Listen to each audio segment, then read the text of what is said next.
بسم اللہ الرحمن الرحیم۔ آج کا موضوع ہے جنگ حطین۔ عماد الدین کے کام کو اس کے بیٹے نور الدین زنگی نے آگے بڑھایا۔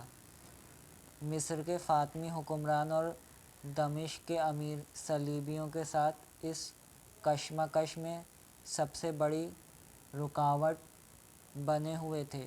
نور الدین نے ان رکاوٹوں کو دور کرنے کا فیصلہ کر لیا۔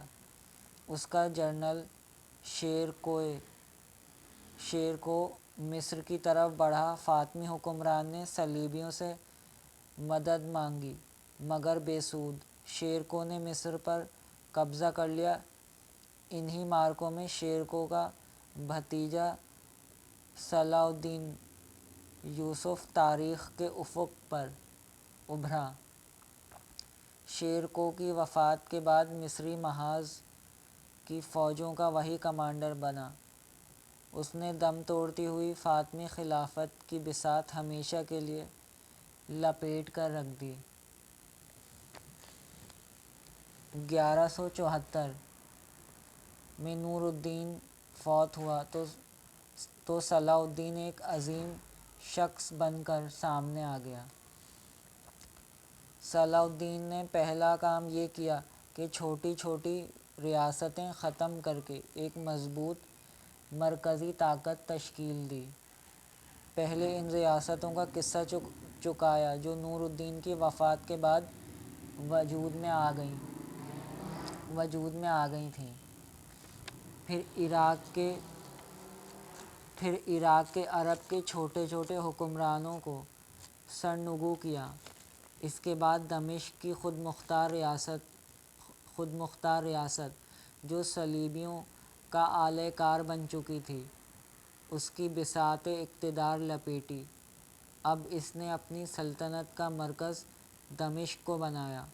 مسلمانوں کے انتشار و افتراق کو ختم کرنے کے بعد صلاح الدین نے اپنی ساری توجہ صلیبیوں کو ارض شام و فلسطین سے نکال باہر کرنے پر مرکوز کر دی۔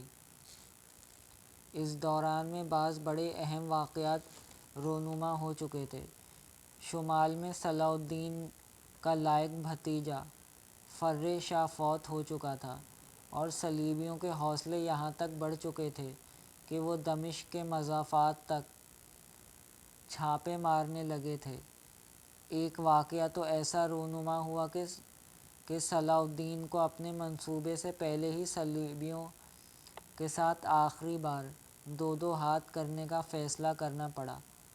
کرک کا حکمران رینالڈ اپنی غارت گریوں میں دوسرے صلیبی حکمرانوں سے کہیں آگے بڑھا ہوا تھا۔ اس نے براہ راست عرب پر حملہ کر کے حضور اکرم صلی اللہ علیہ وسلم کے روضہ مبارک کو ڈھانے اور کعبۃ اللہ کو منہدم کر دینے کا منصوبہ بنایا۔ چنانچہ کرک میں بحری جہاز تیار کروائے، چند نابکار بدوؤں کو رشوت دی۔ انہوں نے اونٹوں پر لاد کر ان جہازوں کو خلیج عقبہ میں اتار دیا۔ رینالڈ نے چند جہازوں سے ایلا اور ایزب کی بندرگاہوں کو فتح کر کے ناکہ بندی کر لی۔ ایزب افریقی ساحل پر مکہ معظمہ کے بالکل سامنے واقع تھی۔ باقی بیڑا بحرہ احمر میں لوٹ مار پر نکل کھڑا ہوا۔ اس نے دولت اور تجارتی سامان سے لدے ہوئے کئی جہاز لوٹ لیے۔ وادی نیل سے آنے والا حاجیوں کا ایک کارواں بھی اس کی دست برد سے محفوظ نہ رہ سکا۔ اب رینالڈ ایزب سے عرب ساحل کی طرف بڑھا۔ مدینہ منورہ کی بندرگاہوں المرہ اور یبنو میں مسلمانوں کے جہاز کھڑے تھے۔ انہیں نذر آتش کر دیا اور مکہ کی بندرگاہ الراغب تک دراتا ہوا چلا گیا۔ الراغب کے قریب جدہ جانے والا حاجیوں کا ایک جہاز غرق کر دیا۔ رینالڈ کی دست درازیوں اور عزائم بد کی خبر سن کر پورا عالم اسلام لرزا اٹھا۔ مصر کے گورنر ملک الاول نے فوراً کارروائی کی۔